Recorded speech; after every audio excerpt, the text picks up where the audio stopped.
El Señor esté con ustedes. Y con tu espíritu. Proclamación de la buena nueva de nuestro Señor Jesucristo, según San Juan. Gloria a ti, Señor. En aquel tiempo estaba Juan el Bautista con 2 de sus discípulos, y fijando los ojos en Jesús que pasaba, dijo: Este es el Cordero de Dios. Los 2 discípulos, al oír estas palabras, siguieron a Jesús. Él se volvió hacia ellos y viendo que los seguían, le preguntó: ¿qué buscan? Ellos le contestaron: ¿dónde vives, Rabí? Rabí significa maestro. Él les dijo: vengan a ver. Fueron pues, vieron dónde vivía y se quedaron con él ese día. Eran como las 4 de la tarde. Andrés, hermano de Simón Pedro, era uno de los 2 que oyeron lo que Juan el Bautista decía y siguieron a Jesús. El primero a quien encontró Andrés fue a su hermano Simón y le dijo: hemos encontrado al Mesías, que quiere decir el ungido. Lo llevó a donde estaba Jesús, y fijando en él la mirada, le dijo: tú eres Simón, hijo de Juan, tú te llamarás Kefas, que significa Pedro, es decir, roca. Palabra del Señor. Gloria a ti, Señor Jesús. Por la lectura del Santo Evangelio sean perdonados nuestros pecados. Amén. A ver, sentados brevemente. Cuando uno es niño, juega, hay muchos juegos, pero uno de los juegos que casi siempre todos los niños alguna vez jugamos fue imitar. Vamos a jugar a ser alguien, y no me refiero a una persona específica, sino a lo mejor una función dentro de la sociedad. Desde los superhéroes, yo creo que todos los niños que hemos tenido contacto con estos personajes superhéroes, pues yo voy a hacer la de Superman, yo de Batman. Yo me acuerdo que me amarraba una toalla y brincaba de cama en cama. Dejé de jugar eso cuando me quedé atorado con la toalla en el barandal, y ya me estaba ahorcando, y ya no voy a ser Superman. Bueno, al menos ya no voy a volar. Pero jugábamos a eso, imitábamos. O si no, a veces un deportista, un personaje, ¿no? Yo voy a ser, me acuerdo en mis tiempos, para los viejitos, estaba Enrique Borja, un jugador muy conocido, narizón, o el famoso Miguel Marín, ¿no? Bueno, estoy hablando de mis tiempos, a los niños decir, pues ¿quién serán estos? Pero también jugábamos a ser doctores, o a ser cantantes, o a ser bomberos, o cuántas veces no jugamos a policías y ladrones. ¿Por qué? Porque veíamos y queríamos jugar, aunque a veces nos gustaba ser más ladrones que policías, pero bueno. De alguna manera, hoy la palabra de Dios nos invita que así como los niños jugaban o juegan a ser, nosotros tenemos que jugar, entre comillas, pero sí practicar algo. Se llama santidad. ¿Cuántos han practicado la santidad? A veces pensamos que la santidad consiste ya en vivir en un estado en donde no voy a pecar, no voy a hacer esto, o a lo mejor hacer cosas raras que solamente hacen los santos, ¿sí? Y realmente no, la santidad es para todos. De hecho, tenemos que practicar la santidad hasta que llegue a ser una forma de vida en nosotros. Así como cualquier actividad humana, si yo quiero ser médico, pues tengo que practicar, tengo que estudiar y practicar. Claro, la santidad no consiste en que, pues yo me voy a hacer santo. Es un don de Dios, es una gracia. Pero tiene que también el corazón tener, aspirar y desear. No la santidad como un reconocimiento en donde, ay, mira, ahí va el santo, ay, mira, él es tan bueno. No es eso, porque realmente entonces ya no es santidad. La santidad consiste en buscar y agradar a Dios, servir a Dios. Y no se trata que los demás lo noten o me vean o me aplaudan o me señalen o me digan, ¿sí?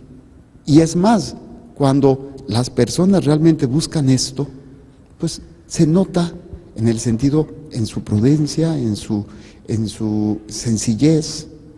Y es porque no buscan el hecho de quiero ser santo, entendido como ese reconocimiento por la gente. Quiero ser santo, es decir, quiero agradar a Dios. Obviamente, durante toda nuestra vida tendremos momentos de santidad. Son momentos, porque también tenemos nuestros momentos de pecado, nuestras miserias. Pero si nosotros tenemos esta práctica, que repito, a lo mejor suena como demasiado elevado ser santo, y como que no debería de ser así, no deberíamos de estar peleados con esta idea, incluso debería ser una de las aspiraciones que desde niños se nos debería de promover o de practicar, a través de ver a nuestros padres, a través de ver a nuestros seres queridos, buscar este ámbito de querer ser santos. Y al final de cuentas la santidad no es otra cosa que la búsqueda de la voluntad de Dios y de ponerla en práctica. Esos son los santos. En una ocasión, en una iglesia, un padrecito, una catequista, estaba hablando y preguntándole a los niños, ¿qué es un santo? Y un niño que estaba pues ahí viendo los vitrales, dice, son aquellos que dejan ver o se ve a través de ellos la luz, porque entraba la luz del sol y se veía el santo y cómo dejaba transparentar. Al final de cuentas, eso es la santidad. Lo bueno que tenemos es un reflejo, a veces no muy bueno, pero es un reflejo de lo que es Dios. No es algo nuestro, no es algo que yo tengo por mí, es algo que yo recibo de Dios. Y esto obviamente implica humildad, reconocimiento y agradecimiento de que todo lo bueno que ven viene de Dios. Y yo necesito reconocerlo, que todo lo que ven y que en un momento me lo agradecen, pues darle el honor a quien honor merece. Y es que esto es de Dios. Si esto que tú ves en mí, si esto que te agrada de mí, si esto que amas de mí, bueno, pues es una pequeña parte de lo que es Dios verdaderamente. Es donde empiezo a practicar la santidad. El buscar que Dios sea conocido, sea amado, sea adorado, sea servido y sea glorificado, que es precisamente lo que nos plantean las palabras de Dios. Dice, hijos míos, no dejen que nadie los engañe. Quien practica, la santidad se tiene que practicar, no es nada más algo que te llega del cielo y ya eres santo. No, déjense de cosas, es la práctica, o sea, el servicio, la caridad, el amor. A veces lo logramos y otras veces hay padres que me sacaron el tapón. Pues esa es la parte humana, en donde queremos y a veces no podemos, y a veces sí podemos. Entonces, quien practica la santidad es santo. El problema es que a veces pensamos que es algo en donde voy a llegar y ya soy santo, ya no peco. No, claro que voy a pecar, claro que la voy a regar, y me alejo de esa vida de santidad y vuelvo a empezar. Por eso tenemos el sacramento de la confesión, que nos vuelve a integrar en la comunión de los santos, en la unión de todos en Dios, en Jesucristo. Y cuando yo vivo así, vivo en santidad. Claro, el que permanece o busca, procura más vivir en eso, se refleja en su vida, se refleja en su manera de ser, se refleja en todo. Quien no, pues se refleja también aquel que se cree santo o aquel que se cree bueno, pero que en las obras pues no se denota y no se refleja lo mismo. Entonces, quien vive pecando se deja dominar por el diablo. Ahí pudiéramos hacer una evaluación del día, que es lo que más me domina. Uno puede decir, no, pues Dios, porque no me peleo con nadie. Tal vez porque no te estás enfrentando a aquellas realidades que normalmente sabes que te sacan el tapón. Y uno dice, es que ya soy bien, pero te alejaste de esto. ¿Por qué? Porque sabes que te va. Pero no puedes estar aislado de todo el mundo.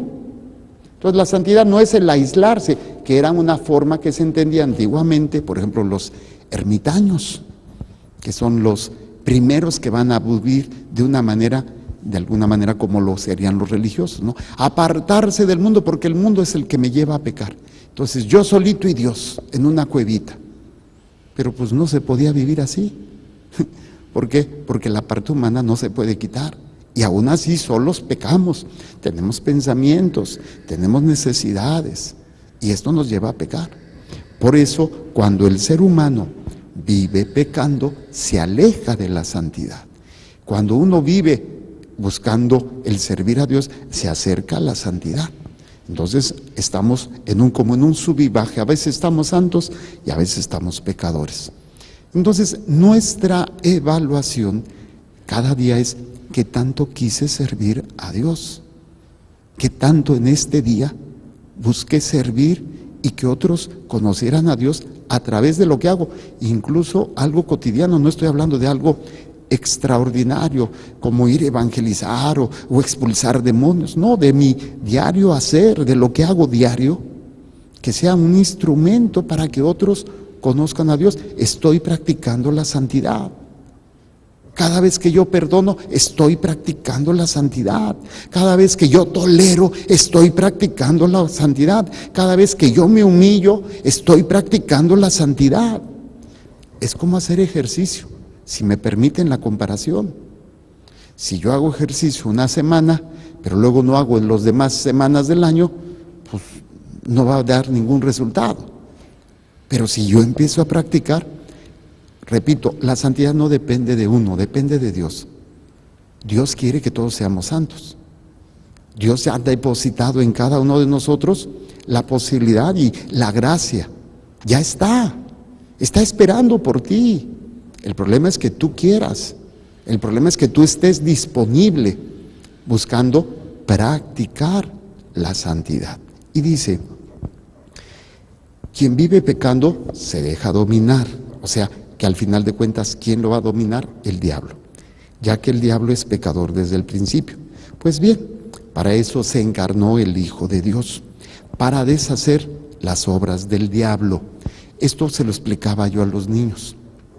Imagínense, les decía que hay una trampa que alguien puso y que todos caen y nadie puede romperla porque es muy fuerte.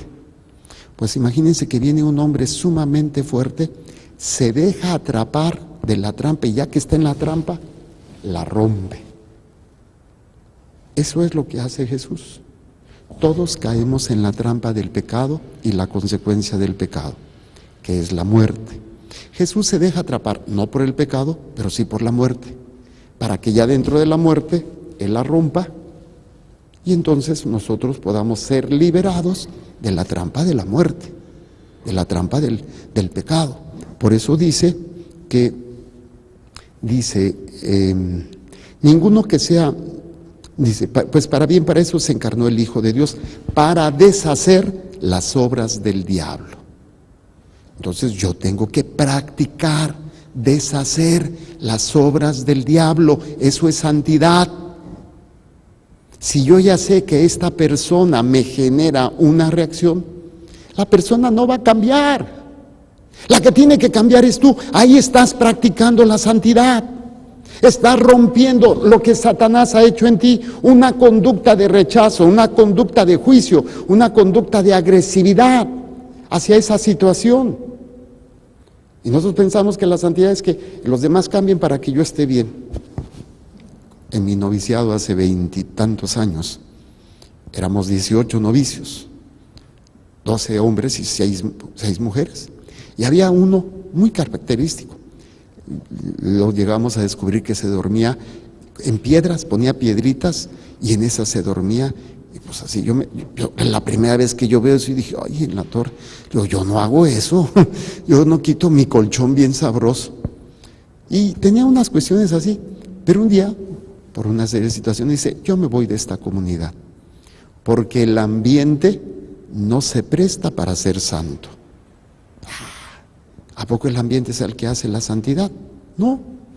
O él esperaba de que no hubiera problemas, que todo fuera bonito, y entonces sí, un santito así que no. La santidad se vive en lo bueno y en lo malo, en lo fácil y en lo difícil. Es para romper las obras del diablo. Y muchos de nosotros estamos atrapados por esas obras, pero no lo vemos. Lo fácil es ver que el otro es el que me provoca. Si mi marido no fuera tan mulá, si mi suegra no fuera tan metiche, si el padrecito no fuera así, si la monjita, si mi patrón, si mi compañero, yo estaría bien. No, así no funcionan las cosas. Discúlpenme, eso no es vivir la santidad. Yo estoy atrapado por las obras del demonio que me hacen responder a las actitudes negativas o pecados de otros de mí de una manera en donde yo estoy atrapado. Entonces, lo vemos en el ejemplo de nuestro Señor Jesucristo, cuando lo golpean, cuando lo escupen, cuando lo humillan. Él responde de una manera, que es la manera que Él espera que nosotros respondamos, buscando agradar a Dios, buscando su voluntad, venciéndonos a nosotros. Pero hay que romper las obras de Satanás. Lo fácil es ver, no, es que miren, este muchacho, y empezamos a ver las obras de Satanás en los demás. Esa es una estrategia de Satanás, para no ver lo que yo tengo que cambiar, lo que yo tengo que luchar, y ahí practico la santidad. Así como practico ser, o juego a ser médico, y le voy a dar sus pastillitas a mi perrito, unos dulces. Es que le estoy dando sus medicinas, estoy practicando, estoy jugando. Aquí no es juego, pero sí es una práctica de ir rompiendo las obras del diablo en mi persona. Y en la medida en que las rompa en mí, se irán rompiendo en algunas personas a mi alrededor. Y ahí es donde empieza la verdadera santidad. Ninguno que sea hijo de Dios sigue cometiendo pecados. Dice, ay padre, pues entonces ya no soy hijo de Dios porque peco. No, lo que pasa es que pues nos alejamos del plan de Dios. El ser hijo de Dios sigue estando ahí, nada más que yo no vivo como hijo de Dios.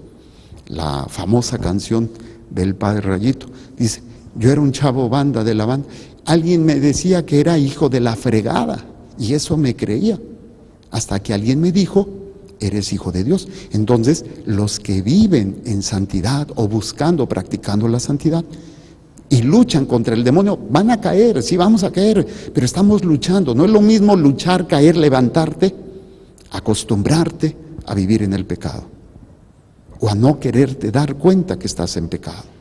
Entonces es interesante este entendimiento de la vida de santidad. Dice, ninguno que sea hijo de Dios sigue cometiendo pecados, porque el germen de vida que Dios les dio permanece en él. No puede pecar porque ha nacido de Dios. En esto se distinguen los hijos de Dios de los hijos del diablo. Todo aquel que no practica. Entonces, ¿qué es lo que voy a hacer? Hoy en la mañana al levantarme voy a practicar la santidad. En algo concreto.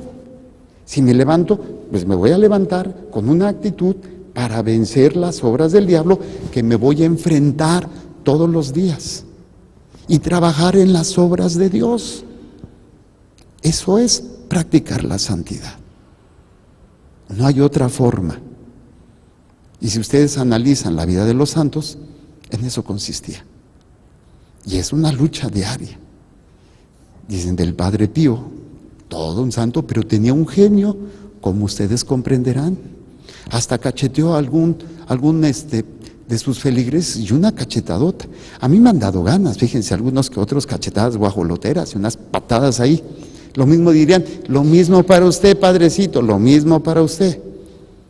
Pero es una lucha para romper las obras del diablo.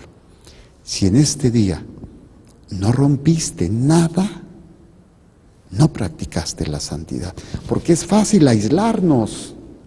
O sea, no vivimos en una burbuja de cristal, vivimos en un mundo donde existe el pecado y Satanás. La ignorancia también es obra de Satanás.